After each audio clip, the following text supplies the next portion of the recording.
Hello, I'm Joe. I'm the founder of HackerBoxes.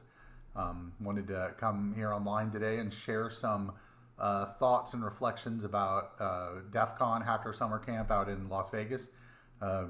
Just got back earlier this week and going through some of the cool stuff we brought back, thinking about some of the cool interactions we had with people, and just wanted to share that.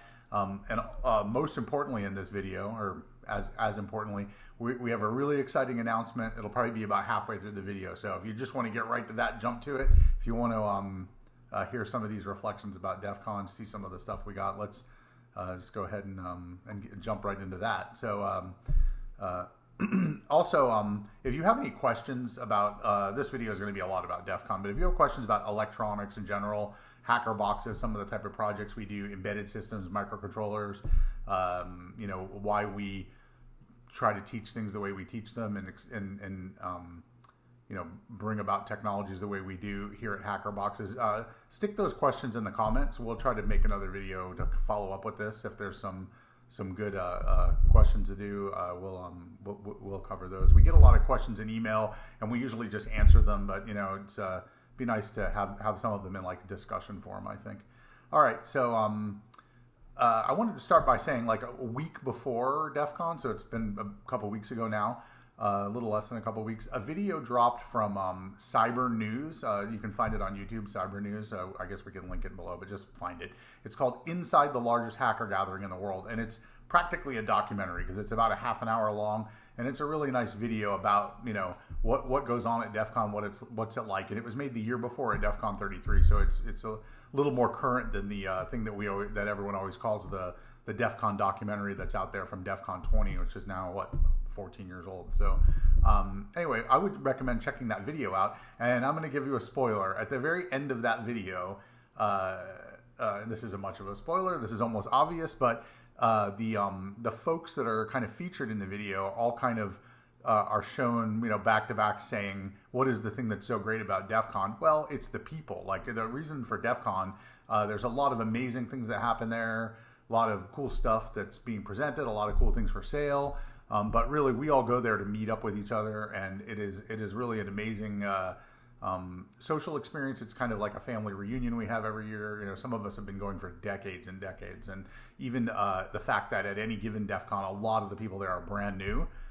So like, I at one point I was in front of a room of probably about 60 people, and I asked, and well over half of them were first-time DEF CON people, and it was actually something where I would have thought, only a more seasoned DEF CON person would even know to be in this room. So that's always really exciting, is talking to new people and encouraging them and seeing what they're interested in and what they're up to and what they think of this field, and also just kind of realizing they're entering this new realm, and they are going to shape it and make it into the thing that it's going to be 10 years from now, because the cybersecurity and hacking and and from my perspective, the hardware parts of it, everyone has their own little thing that they're really interested in. I love hardware and radio communications, and some other people like the social engineering, and and we all learn from each other and see all these cool things, and it's constantly changing. So the people that are coming into it new every year are constantly are shaping it and making it into what they want out of it, and that is one of the most exciting things. But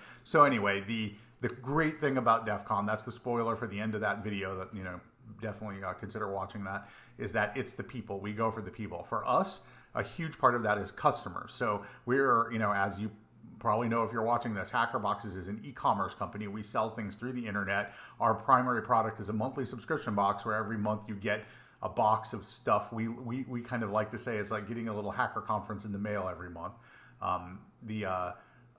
We sell things online and through the mail, and so we don't really get to interact face-to-face with our customers very often. And there's almost an unfortunate factor of that we've been talking about for years, that we mostly hear from our customers when they have a problem, when something didn't come in the mail, or they got something and they think it's broken, or it's not compatible with their computer. And so we have to do a lot of problem identification and problem management, and it's often just, hey, what are all the things that could possibly be bad about offering a service like this? And then I get to deal with those all day, constantly. So going and seeing everyone face to face, and I had a moment, I'll do a very unhacker-like thing and say I was almost brought to tears by this comment, and I have one of these, sometimes multiple ones every year at DEF CON. Someone said to me, almost with a tone of awe, do you know how many people that you have made aware of electronics and taught them to play with electronics and all that? And and the thing is, being very analytical about it, I can say, well, I can look at our social media online, how many views things get and all that, and say, I know that number it's a 7-digit number. It is well into the millions. And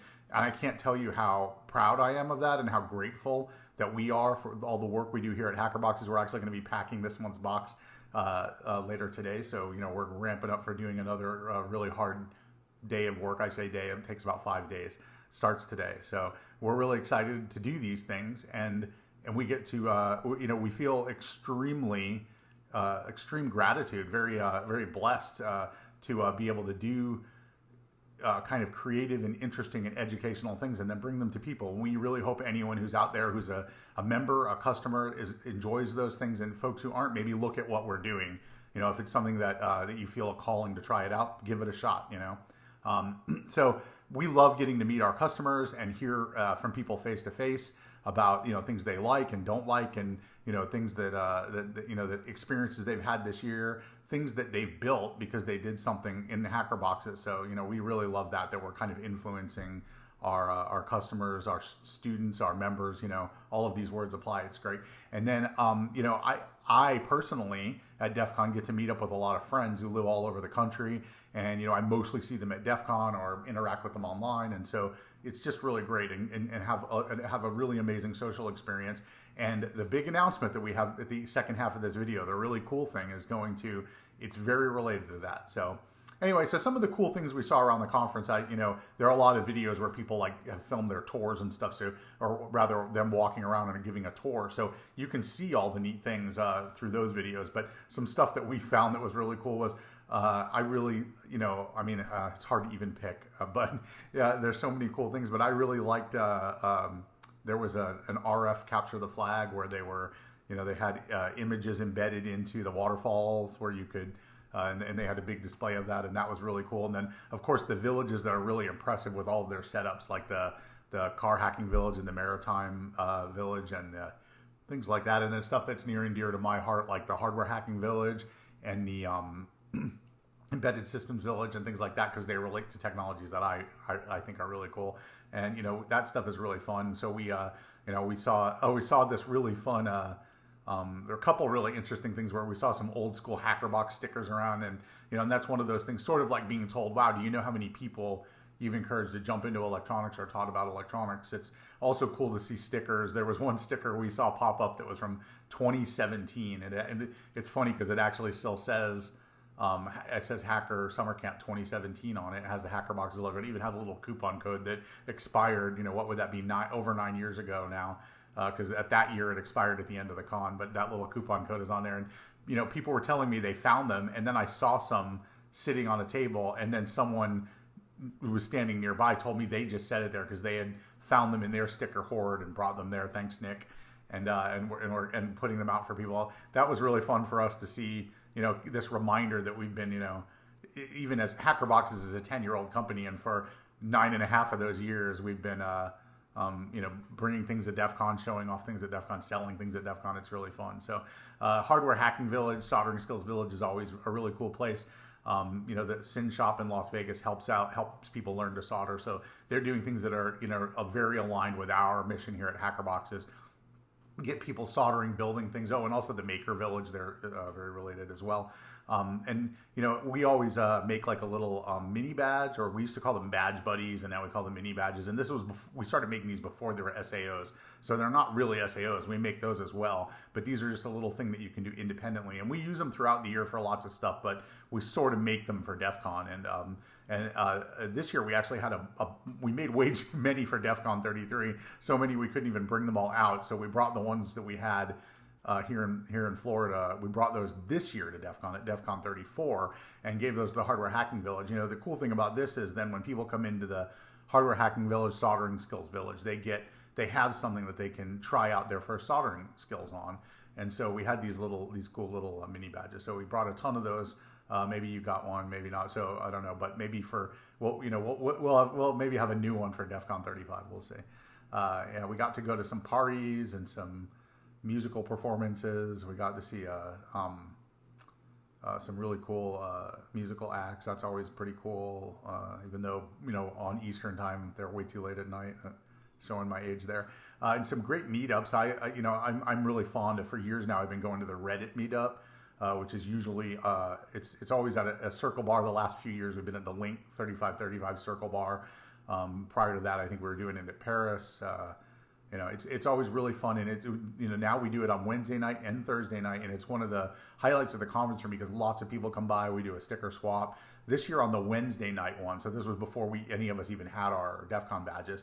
We met there, and I want to say there were a few hundred people there. It was crazy because they were also, I think that was a distribution point for the laser tag indie badge, which was one of the cool indie badges, and probably one of the coolest indie badges I saw this year. So it was actually a laser tag game, and then also I think the Lonely Hacker Club, which is a really awesome group that supports people that are maybe traveling alone or first time DEFCONers, and kind of gets them plugged in and gives them lots of other like-minded people to talk about, which of course the whole conference is, but the Lonely Hackers Club does a great job of really bringing that theme directly to heart, bringing it to the front. So because these other kind of groups and communities were also there at the Link 3535 Circle Bar on Wednesday night, it just seemed like a really packed house, and it was just so much fun. And then we were there again on Thursday night. But wow, what a cool meetup that is. I mean, all of the meetups and parties we go to at summer camp are always so fun, but that's just one that I always like. And in fact, this year, I don't know if anyone saw me, I was wearing the Reddit meetup acrylic badges from the last 2 years as well. So I had just showing off all the cool badges that they've made for us for that meetup. So and another like highlight for us was I was in the speaker ready room because I was doing a talk. I'll tell you about that in this year, and I'm just standing in there, and all of a sudden I see this very old fella with a pocket protector with some punch cards in the pocket protector, and I realized that it's Clifford Stoll, right? So the Cuckoo's Egg fella. Here's a picture of him signing a book for us. And then I just start talking to him, and we just immediately start joking around about funny things about. I guess he's by training an astronomer, and I actually used to teach physics, so maybe we're like-minded crazies amongst a group of like-minded crazies, right? So got to talk to him, and someone whose book I've read, and I've read all about him and feel like I've known him for so long, kind of virtually, and then I got to actually speak with him and for quite a while and joke around with him about stuff. We both don't really like it when people do presentations and read their slides. Please don't read your slides to me. Definitely don't read them to Clifford Stoll either. So I'm talking to him, and then a group of people walk in and sit down at the table right next to us, and I look over, and the person who's kind of the core of that group, or they're all there clearly to talk to, is Bruce Schneier. And I used to do some work in cryptography back when crypto meant cryptography. I really like that sign, Crypto Village. Good work. Not that I'm saying crypto doesn't mean cryptocurrency, but it actually means cryptography. And I used to do cryptographic work, and at the time, I loved the book Applied Cryptography, a big fat red textbook, theory kind of textbook from Bruce Schneier. And then he's just sitting right there, and I didn't get to speak to him, but it was cool to see him and to be in this room of other really cool speakers, and not to even say all the other interesting speakers that I met in there and got to talk to briefly weren't really impressive too. But a really fun one, and this is has a little bit of a HackerBox connection, is I got to meet the maker of this year's badge was Bunny Huang. I even have his book here. I don't buy a lot of paper books anymore, but I have this one, The Hardware Hacker. I thought kind of have to have that one since it seems like it's a book about me and the hardware hacker, right? So and Bunny is someone I've followed his work for a long time. Just in the as you probably know, we source a lot of things from Shenzhen, China, and he was there doing a lot of work for a while. Although I think he lives in Singapore, but he had shared a lot of information about how to source things in China and what kind of things can become problematic. I remember I learned a lot about the little micro SD, or as they're often called in China, TF cards from that you get from these different sources, and how they're often, especially back then, they're never what they said they were. And also, I think Bunny and I shared some love and experience in the game console modding or hacking world. That was a really interesting cat and mouse hardware hacking theme in many people's lives there for a while. Was the hardware security that's built into game consoles like the Xbox and the PlayStation, and how those have evolved over time, and how they're obviously an economically driven microcosm of hardware security that I think we all learned a lot from and got to have a lot of fun with as well. I got to also play some games. So anyway, so Bunny made the badge for this year. I can show you. This one's a little unique because it's a blue badge, a speaker badge, and as for folks that don't know, the Defcon badges come in different colors based on who they are for. So the main badges say human right here, and this year they were black, which is kind of interesting. Usually the human badges, I believe, are green. And so for most years I have a purple badge that says vendor right here. So that's kind of a neat thing they've always done at DEF CON, is the different colors, for the different categories. I can show you what the human badge looked like this year. It was black. There's also a thing called the black badge, which is a very special thing. You can look up about that. It's really cool. So this year everyone got a badge that was black, but it was not a black badge. Okay, so but what's interesting about this is this little gizmo right here has a special chip in it, and it's actually a semiconductor chip, an actual which making your own semiconductor chip is a really big deal. Well, Bunny Huang made his own chip. It's called it's called the Bao chip, and it's a general purpose microcontroller, which it was used for in this cool little the electronic gizmo part of the badge.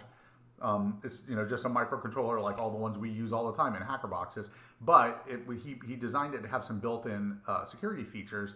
It has cryptographic accelerators, one-way counters, key registers, random number generators, like true hardware random number generators, and then it has some hardware. There's certain hardware attack countermeasures where it can detect when it's being attacked. It has glitch sensors, a security mesh that really interesting things are built into that little chip. And also the chip has a what is it called? It's like a infrared in situ cap on it, so you can actually look at the chip itself without having to destroy it, without having to decap it. And I don't know. So one of the great things about meeting Bunny, other than just getting to talk to him, is he gave me one of these. So this is the same exact little chip here. I don't know if I can get it close enough to this camera that you can actually kind of see the chip almost looks like it's covered with glass. And that's the coating that is infrared transparent, so you can actually inspect the chip. So the design of the chip is open source. It's online. This little chip's called the Bao chip. It's online. You can look at it. You can also look inside the chip if you have a microscope that can bounce the infrared light through there. So you don't even have to tear it apart, which makes it very open, so we can all understand what it's doing. And I don't think I can understand it, but maybe we will. Let's see. So the reason why Bunny gave me this is because we have already sort of made a handshake deal on us getting a large quantity of these in the next run of productions, which I believe might be a few months out from right now. So maybe November, December. Thanks, Bunny. I'm going to be bugging you about that. And for all you HackerBox members out there, you can probably guess, why would I want a whole bunch of these? Yeah, it's because I love you, and I spend a lot of my time trying to make sure I can get cool stuff to send to you. So we'll get the next large run of these chips. Obviously the first ones went into here, and then the next ones we're going to get some of from Bunny so that the HackerBox hackers can have them, and we're going to learn all about what's in there and what we can do with it. So we're really excited about that. Another thing he gave me was let me pop this back up here. He gave me one of the little circuit boards. That's actually what's inside the gizmo there. And I'm upside down.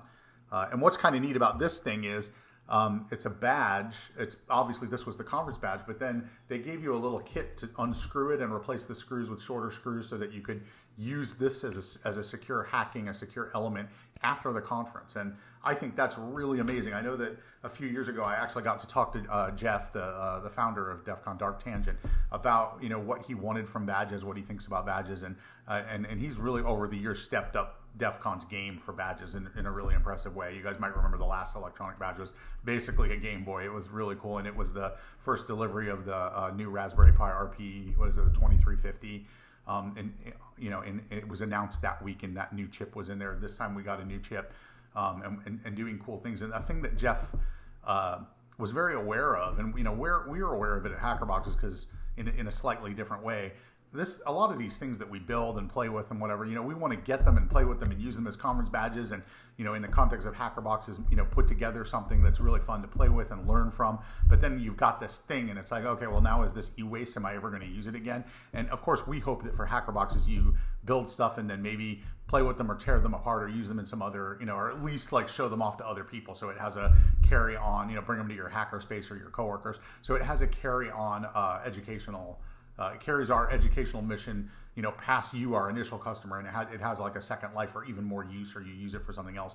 No one wants to buy something, play with it once, and then just throw it out. Sometimes that happens, but the electronics are not generally something we consider as being a consumable, but in the educational context or in the conference badge context, that can happen. And any effort we can put into that not happening, where you make something and then it has another life after its initial application, that the person who gets it gets to use it for other things and learn from it, and and it isn't just something that hangs on the wall. Not that there's anything wrong with stuff hanging on the wall. I love museums and galleries, so let's take our place in that world as technology folks as well. So anyway, let me just say that again, our as I mentioned earlier, our primary goal with HackerBoxes is to teach folks about electronics and computer technology, build circuits, like learn about what they do, get over the fear of like soldering things together and then seeing what they do. Understand that some of the times you're going to do that and it's going to break. Oh well, like that doesn't mean don't do it. It means just be ready to do it twice, or do it a little better each time. So we're all about the technology and computer and computer technology and electronics. That's what we're teaching and sharing and learning about here with HackerBoxes. We also want to bring you like a little bit of cybersecurity, right? That's sort of why it's got that hacker theme, and then also a little bit of theory, math, science, whatever, like the things that are a little more theoretical, computer science. We like to have some of that in there too. So that's all the primary goal. It's a very educational oriented. But there's the secondary goal that we want to, we call it like entertaining and connecting. We want to throw in some stuff that's entertaining. Sometimes it's of a historical context. It often is, because I'm an old guy. And then also connect different people. And like I said, we like to think that we're bringing a little bit of cyber culture, a little bit of HackerCon into your mailbox every month. So. So to that end, one of the cool things we got to do at Defcon, again, it's all about people, was we got to discuss with lots of other vendors. So obviously this was an example of that, because Bunny is now running a company, BowChip, that makes this thing right here is called DaBow, this module. So keep an eye out for that, and maybe in 2-3 months for HackerBoxes DaBow, and talk to other vendors. In the vendor area, and also just in different opportunities, going to parties. What are some connecting with people? What are some things we can share with our customers? What are things that you can get to us? You might remember over the years, often in the fall, we might have a month or two of HackerBoxes that has something in it from someone that we met at DEF CON, and we were like, this thing's really cool. Can you give us one of these for our customers, or give us a coupon, or we'll write it up in the box guide so people can learn about it. And even if they weren't at the conference, or even if they were but didn't see this one thing, we'll get them one, right? So we have some really cool stuff in store. We have some physical security stuff that we should be getting. Obviously, we have the BOW module. There was a international group at DEF CON. There were a couple different international groups. One called the Long community. Long is the Chinese word for the Chinese dragon, the one that kind of looks like a snake, and you see on like the Chinese New Year, the dancing dragon type of thing. And for those of you that know me personally, you know that my last name is actually Long, which is an anglicized Italian name, but I do not have any problem, or maybe I should say I almost take pride in the fact that my last name is my family's name is the Chinese word for dragon, and I think that's really cool, and I've always really liked that. So it was cool to meet the Long community and talk to them about what kind of fun things are going on in Chinese hacker group. Shout out to Div0 in Singapore, and I met some people that are in Shenzhen, and so that was really fun. And as you guys probably know, a lot of the stuff that we use for HackerBox, a lot of electronics we buy come from China, specifically Shenzhen, and from Southeast Asia. And so we it was great to talk to them about what kind of things they're seeing there and what they're working on and what they can give us. And we met a group that does these little mystery boxes where you open a box and you don't know what kind of toy is going to be in there. And I was like, hey, I've been doing that for 10 years. So anyway, it was really fun.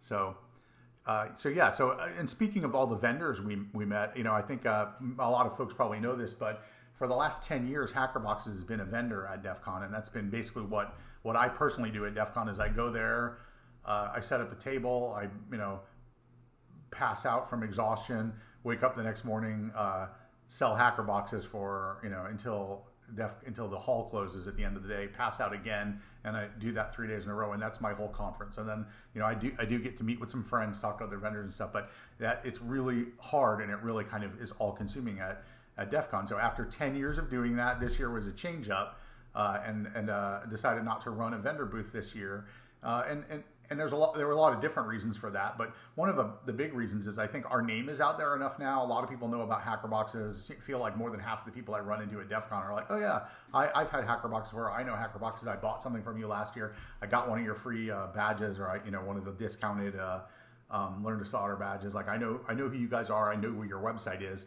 I know if I type in HackerBO, I don't even know if you need the X into a search engine, HackerBox is going to be the first thing that pops up. I can go there and buy your stuff whenever I want. I don't need to buy it at DEFCON and carry it around. Not saying we won't ever be a DEFCON vendor again, but we decided to see what it was like not doing it this year. We're still on the website is always there 24 hours a day. So we still got to talk to lots of people, and it was very different for me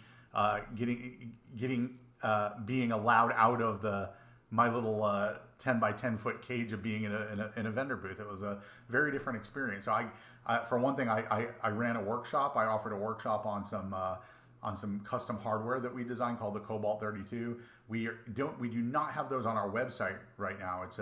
It's unlike other HackerBox things because it comes pre-soldered, because we didn't want people to have to build something to play with in our DEFCON workshop. So we soldered it all up, and we think we're going to start offering that, maybe even sell it on like Amazon and stuff for people that are not really ready to like start soldering and whatever, but they want to play around with some of these technologies. So and I don't know, we have maybe 100 or so of those here. We might put those on the website at some point. So maybe keep an eye out for that, or if you're really interested in the email, and we can tell you about when it comes available. So that's called the Cobalt 32 is what we call that piece of hardware. So maybe I'll stick a picture of it right there. All right, so that was a workshop. We worked on that. It was really cool. It was called wireless or hardware hacking tools for wireless hacking, wireless communication. We did a lot of things related to wireless LANs like Wi-Fi, and then wireless PANs, personal area networks like Bluetooth, and just kind of went through how to set those up and how to play around directly with the hardware. And because that's kind of a unique thing that we do at HackerBox. We're really into microcontrollers and microprocessors, so it seemed like everyone had a good time with that. It was really cool. Jamie from Jamie's Hack Shack, shout out Jamie, was there to help deliver the workshop. A lot of folks know that he makes really cool videos, including a lot of really great HackerBox videos. He gives away a HackerBox every month. So if you have never seen Jamie over at Jamie's Hack Shack, go over to his YouTube channel, and also he's super polite about never saying in his videos. You'll notice he's never like and subscribe to my channel, but maybe I can say that because Jamie, like I said, Jamie's a really nice guy. He's if you've ever met him in person, he's super friendly. He's really helpful. Well, let's help him back and subscribe to his YouTube channel. It really help support the channel. And we don't publish that much on this channel, our YouTube channel, the HackerBoxes YouTube channel, although we need to do more of that. So while you're subscribe to this channel as well, and subscribe to HackerBoxes and Jamie's Hack Shack. We're just trying to make cool stuff to show you cool things. We're not trying to be a pain in the butt. Okay, so I said that we had a really exciting and interesting thing to share with everyone. It is that we are taking to the seas. All right, we handed out about 800 to 1,000 of these flyers at DEFCON. We've been getting them out into the community. We're announcing that we are having the Security at Sea inaugural hacker cruise, cybersecurity cruise. We are going to do a cruise in 2027, in February of 2027. From Thursday, February 18 to Monday, February 22, and you are invited to climb aboard. It's going to be a lot of fun. We've been talking about this in different contexts, in different communities, at cybersecurity events, B-sides, DEFCON, things like that for years. It seems to keep coming up, especially amongst the Florida folks who are like, hey, let's get together and do a cruise. Let's get all these people that come together connect and share a lot of ideas and a lot of have a lot of fun times and discuss what kind of cybersecurity activities we're involved in and what kind of hardware we're working on, things like that. Let's get together just like we do in Las Vegas to have fun, get together on a cruise ship and have fun. And we always talk about it. And I figured, I'm going to have a HackerBox just step up and say, HackerBoxes will be the organizing sponsor. That's my company I founded.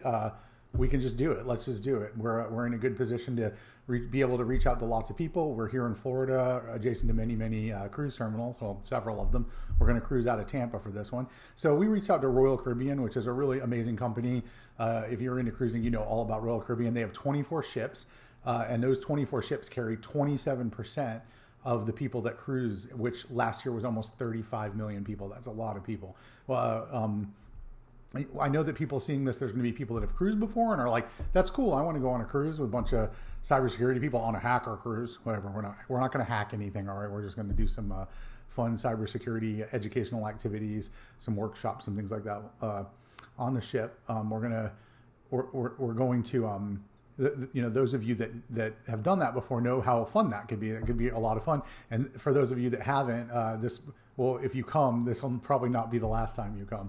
Not last time you want to go cruising. It's a really fun activity. So, and to do that with all of our friends in the cybersecurity community that we've been going to Defcon and B-Sides and Black Hat with, it's just, I think it's going to be really great. Two things I love. We put them together. How could you not love them even more? So yeah, HackerBox is the organizing sponsor. We already have another organization that's stepping up as a sponsor, and we have room for one more sponsor. And our idea is the plan is to have the sponsors pay for the lanyards and badge and organize all of the folks that are going to get together and give little talks and workshops so that we have things to do, and it will feel sort of like a security conference. It will be a security conference at sea, but there won't be any cost. The only cost that you have is to book your cabin on the cruise ship, which is it's the same price it would be if you just called Royal Caribbean and said, hey, I want to go on the sailing on February 18th on the Jewel of the Seas. Same exact price. Actually, it's $50 less because we were referred to work with a travel agency Vacations Ago, which is one of the biggest travel agencies in the world. They have been amazing. They do a lot of group cruises, and they are setting this group cruise up. The person you can contact her name is Danae. When you go to the link that we've provided, that's the person you will contact. She can help you book your cabin. It'll be the same exact price as it would be if you did it through Royal Caribbean's website. You can verify that. But the travel agencies get a little bit of discounts here and there. They get kickbacks or whatever it is they get from the cruise lines when they do this. And in this instance, they are giving each of us $50 onboard credit to spend on the ship. On things like if you want to get a Wi-Fi package or buy extra alcoholic beverages are not included. All food and beverages are included on the ship, but not alcoholic beverages. Or if you want to get like a fancy coffee that's not included, you can use that $50 towards that, or you can use it towards a shore excursion in Mexico. So it's kind of like money you can spend on the ship, and we're getting $50. So it's actually cheaper than if you just booked onto this cruise ship. And to be clear, these ships are really big. This ship, hold on, I have the notes here, can carry up to 2,573 passengers. So 2,500 passengers fit on this cruise ship. There's only going to be maybe 50 or 100 of us, right? There's not that many people in our community are going to want to go on the initial cruise. Maybe more. I don't know. It would be wonderful. Let's get as many of our friends out there as we can. So the ship holds over 2,500 passengers and almost 900 crew members, the people that take care of the ship, clean everything, make all the food, all of the things that we'll get to enjoy, the performers and stuff. Those are the crew on the ship. It's 13 decks tall. So this is like a gigantic, like probably the size of the hospital in your town, building effectively that floats. Like I said, if you haven't done before, it's amazing. We have a hold on 100 cabins. We have a hold on the 2 conference center rooms on the ship for the 2 sailing days. So the sailing days are the days that we won't be at port. We'll be sailing across the Gulf of Mexico and then back to return. So from Tampa to Cozumel and then from Cozumel to Tampa on. Those sailing days will be on the Friday and on the Sunday. And on those days, we'll be able to use the conference center, and it'll just be like a day at a B-Sides, right? We'll be giving some talks. We've already got a few people that have offered to give some talks. And like I said, we're working with Vacations to Go. You want to contact them. You just book the cabin, and then we're ready to go. I think the last time when we put the web page up, something I wanted to explain about when you book the cabin. Just like when you go to get an airplane ticket, you might check the price one day and then the next day it's $50 less. Check it the next day it's $75 more. The prices go up and down. Same thing with cruise cabins. When we first started putting this together, the cabin prices started at $409, so that's for per person on an interior cabin, and then it went down to like $389. It went back up to $409, and I think when I checked yesterday it was $349. So the prices bounce around. The interesting thing is we don't have our final payment due till I think mid-November. You'll see when you book your cabin that the final payment on your booking is not due till mid-November ish, and up to that point, if the price goes down, you can call up and have your price adjusted to the lower price because your fare is cancelable up until that final payment. So it's pretty big. It's got 13 decks, so it's kind of like it's like a tall building, but you can see it's quite long. I'll put a photo of the ship here. It's got 13 decks. They are not floors; they're decks. The ship is not a boat; it's a ship, and the cabins are cabins. They are not rooms. They're cabins. All right. These are some of the silly lingo. And then you got the port and the starboard and the bow and the stern. And, you can learn some good maritime lingo when you're on the ship. All right. So one thing I wanted to share is we made a little video of the port in Cozumel, which is Punta Langosta, which is the lobster point. That's the port there. And then you can see from here, this video I'm going to show here. This is the on deck 13, so the very top of the ship, really high up with a great view. This room that we're in is called the Viking Crown Lounge. And our group, even if it got very large, could easily fit in this room. This room has a great view on a sea day. There's just beautiful views of the ocean, and this is the port. This is the Lobster Point port we'll be at in Cozumel. You can see there's some really nice seating. Look at this little fun area here with kind of a sofa type of things around the outside and some tables inside. Probably our whole group, or at least much of it, could fit in there. Well, what is this? Oh my God, there's a Circle Bar. There is a Circle Bar. So, if you love the Circle Bar that we visit in Las Vegas, we're going to have one here. And at night, there is a bartender in there, lots of people having fun and cavorting. There's music playing. It is just really a great experience. And this is just one of many of this sort of thing on the ship that we'll get to enjoy. It's very cool. So we're going to have some interesting talks. We're going to have folks talking about some cybersecurity, probably some cryptography. We're going to have I think so far we have a workshop planned out that's going to cover the workings of Meshtastic. So that should be pretty fun. We have a couple people that that are looking into putting together some games. Like someone mentioned doing there are some interesting CTFs that are kind of in the form of a board game. I think that should be really cool. So we have people that are getting excited about this and are going to put some material together. We're actually going to do a CFP, call for presenters / papers, whichever you want to call it, in like November, December, get everything lined up so that we're all ready to go when we sail in February. And we're going to have some good material to present on those days when we have access to the conference center. But also, we're going to be on a big cruise ship. There's lots of other fun stuff to do. Like I said, if you haven't cruised, then you might not know it, but on a cruise ship there's lots of amazing things. There's a casino on the cruise ship. There's a big theater where they do kind of sometimes like Broadway style shows and musical performances and comedians, and I have just seen some amazing stuff on cruise ships, and I'm sure we'll have some good things on this. Royal Caribbean is really they've really honed their game on having entertainment on these ships. Like I said, there's going to be about 2,500 people on the ship. About 50 to 100 of them hopefully will be us, our cybersecurity community, but everyone else is going to be there just to have a good time and enjoy the food and the drinks and go to the shows and play games, not video games. Well, yeah, in some cases video games, but game shows and do karaoke and trivia and things like that. And we'll have access to all of that too. It'll be really cool. Actually, there's even a movie theater on this ship. You can go and watch whatever kind of first or second run movie they're showing. I don't know. Maybe we could get them to show some sneakers or war games or something like that. I don't know. Probably not. But I think they usually have better, more modern movies than that. We'll see. So anyway, we do want to say there will be a lot of fun activities.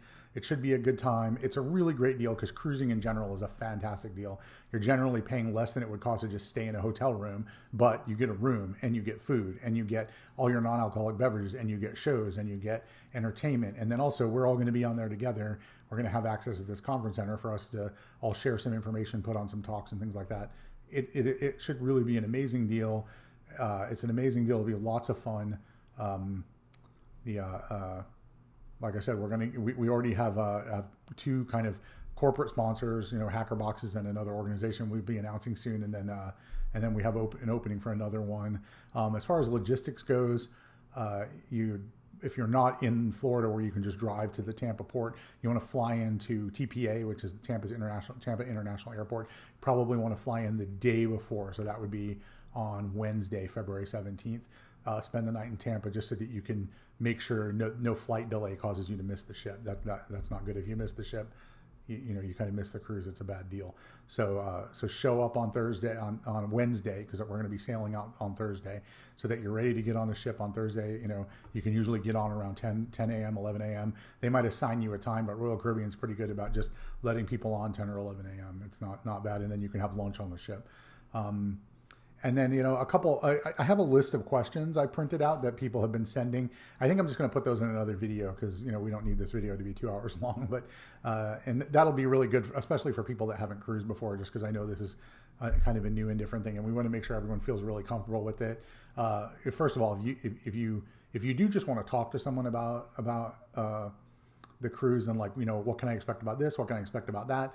I normally don't just invite people to email me willy-nilly, but I'm joe@hackerboxes.com. Go ahead and email me. I'm invested in making this a great experience and pull a lot of people into the cruise life. Hopefully enjoy this and with your hacker family or cybersecurity folks, and have a great time. And maybe you'll want to end up cruising many more times, and maybe we'll do an event like this in future years. I would love for that to happen. So I'm putting my time into it. So I feel free to reach out to me, email me and say, hey, can we have a call in the next couple of days or something? And I'm happy to jump on the phone with you and answer all of your questions, or talk about what we might want to do.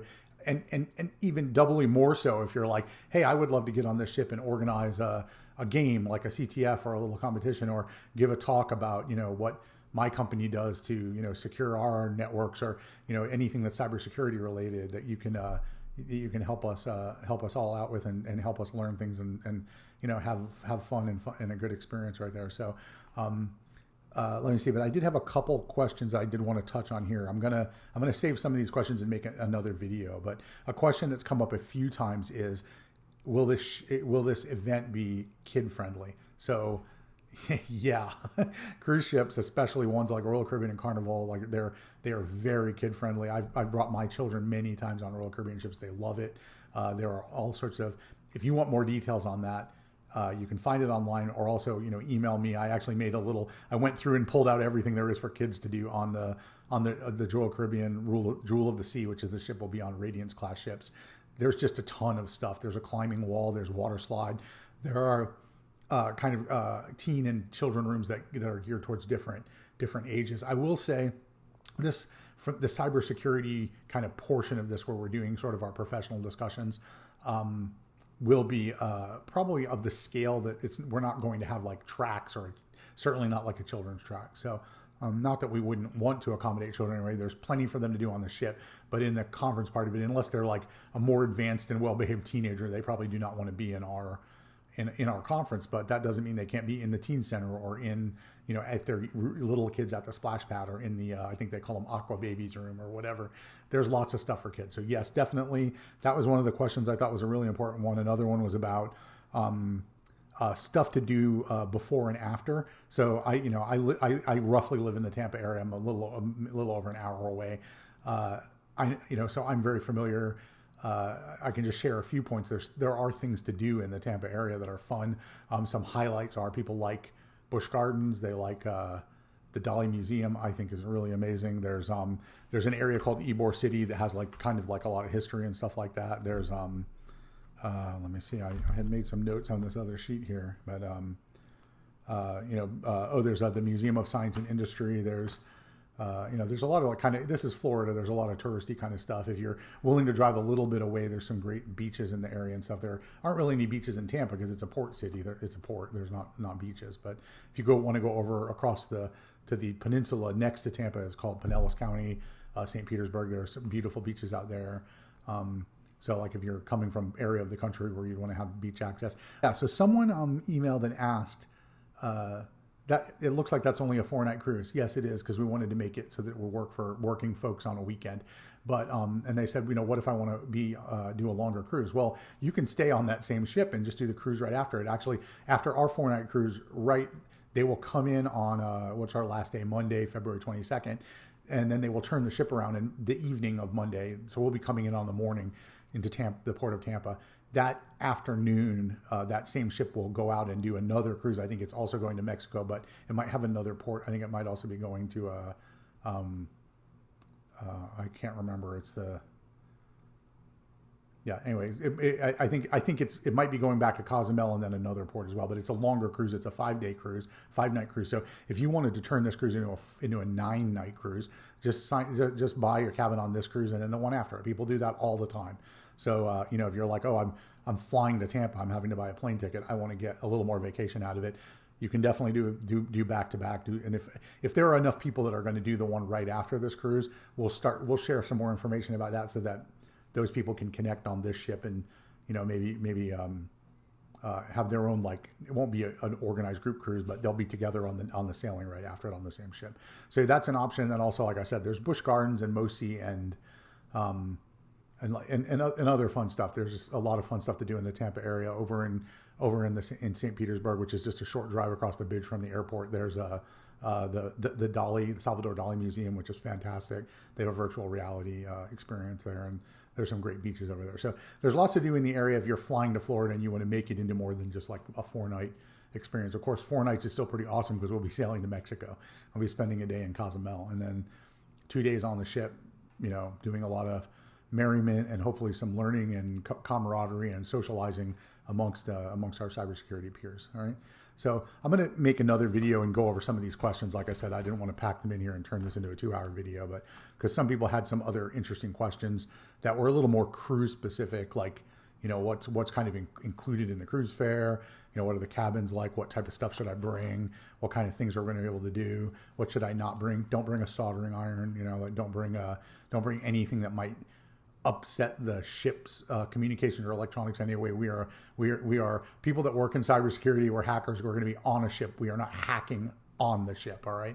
That you are on a vessel, sort of like being on an airplane, doing an international traveling event. It is not a time to see how many of the buttons you can push and levers you can pull. It's just you will understand once you're on one of these ships. There's not a sense of humor about that. All right.